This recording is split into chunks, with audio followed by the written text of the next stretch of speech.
The Trained Kangaroo. When Colonel Miller's show disbanded during the winter of 1897, I had expected to go north again for theater work.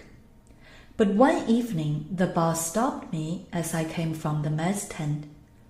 "Come along over to my wagon, Bob," he said. "I have something to offer you." I followed him around the corner of the big tent and over to where his wagon was lined up with the others. We climbed the stairs at the rear and entered the tiny compartment which was both his sleeping room and office. "People are looking for something new these days," the colonel began. "We can't go on the road next season with exactly the same show that we had this fall. I am thinking of keeping 3 or 4 of you somewhere in South Carolina to work with the animals. Would you care for the job?" "Would I?" I shouted. "I'll train any kind of animal you can get hold of." Colonel Miller smiled. "Perhaps you won't be so sure when I tell you that I am having a kangaroo shipped over here from England." I quickly lost my enthusiasm. "But not a kangaroo!" I exclaimed. "That's impossible." I told him some of Colonel Hartshorn's stories about his experiences in Australia.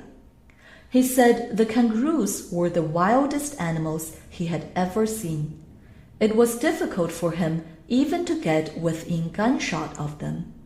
He said he tried many times to capture one, but found them faster than our North American deer. "Not only that," I continued, "but he said they are mean animals. He saw one hop away from a fight with a huge snake. The snake was crushed to a pulp by the kangaroo's powerful back legs. No," I concluded with a definite shake of my head, "you can't expect us to train a kangaroo." Colonel Miller waited until I was finished. I was a little angry when I saw that he was smiling. "Maybe you don't want the job," he said. "Just forget it. I'll get somebody else." "Wait," I cried. "I didn't mean that I wasn't willing to try. What do you expect me to train the kangaroo to do?" "I don't know," said the colonel frankly. "I haven't the least idea just what tricks are possible. A traveling show in England has used a pair for 2 years now. Perhaps they have done nothing more than exhibit them in a cage. Maybe that is all we shall be able to do with ours.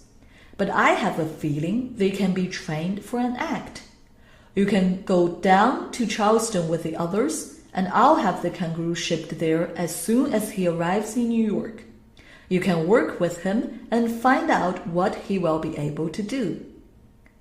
I was as impatient as any kid performer while waiting for the kangaroo to arrive. I talked with many of my friends about what stunts I might teach him. No one had any idea. They all laughed aloud at the very thought of training a kangaroo to take a place in the tent. Colonel Miller's letter saying that the new performer had been shipped from New York came on the day before he was due to arrive. I could hardly wait until time to go down to the train. The baggage man lifted the cage out of the car. I ran forward, anxious to get a first glimpse of my new trooper. Even then I could see that he was frightened. The train ride, the bouncing about during the transfer from the baggage car to the truck, and all the strange eyes peering at him had made the kangaroo wild with fear. I hustled the cage into one of our show wagons and got away from the crowd as soon as possible. It was clear to me that lots of training would be necessary before the kangaroo would be ready for the show. There was hard work ahead, and I was anxious to start it as soon as possible. The letter from the colonel had said that bread and milk were good food for a kangaroo, so that evening I prepared his supper with my own hands. I carried it to the cage and set it inside. At first, he shrank into the corner and would not come near the dish.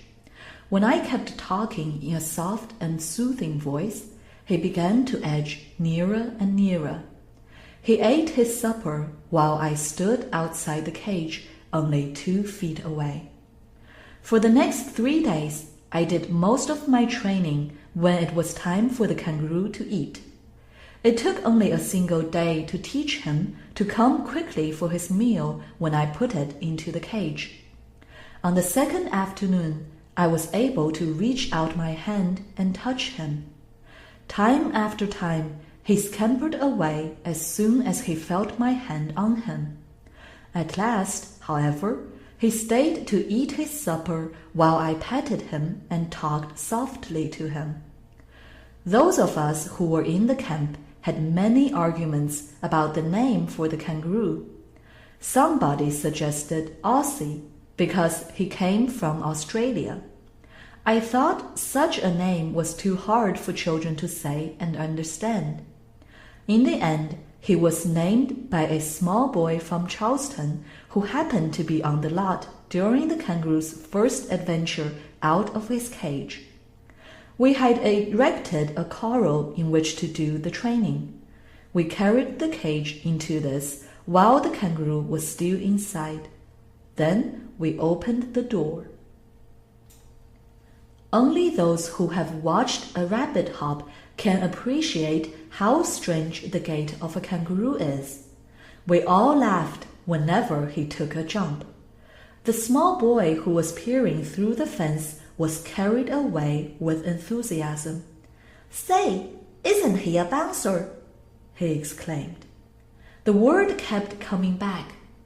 "Bouncer, bouncer," I repeated to myself. "There is a name for him," I declared. "We will call him Bouncer." From then on, the kangaroo was Bouncer to all the show people as well as to the boys and girls who came to see him. This gave me an idea of what the kangaroo would be able to do for an act. He could leap so easily and so high that I felt we might make a tiny platform reaching 15 or 18 feet into the air and teach him to hop up on it. I could even seem to hear the shouts of the crowd when the act was finished and the band struck up a tune. It was only after many failures that I began to understand Colonel Miller's point of view. Perhaps a kangaroo was intended to be left in the wild and not to work in an act. I had never used a whip in training animals, but I was sorely tempted to lay one heavily upon the kangaroo's back. It was discouraging to prepare all the equipment for an act, only to have Bouncer forget my instructions and chase after a dog or stop to wrestle with Teddy, our trained bear. Then for several days, everything seemed to go well. The platform upon which Bouncer was to jump had been raised from 5 feet to 8 feet, and I felt certain that we could put it up to 10 feet before the end of the month. It seemed that the hardest part of the training was over. But another disappointment was in store for us.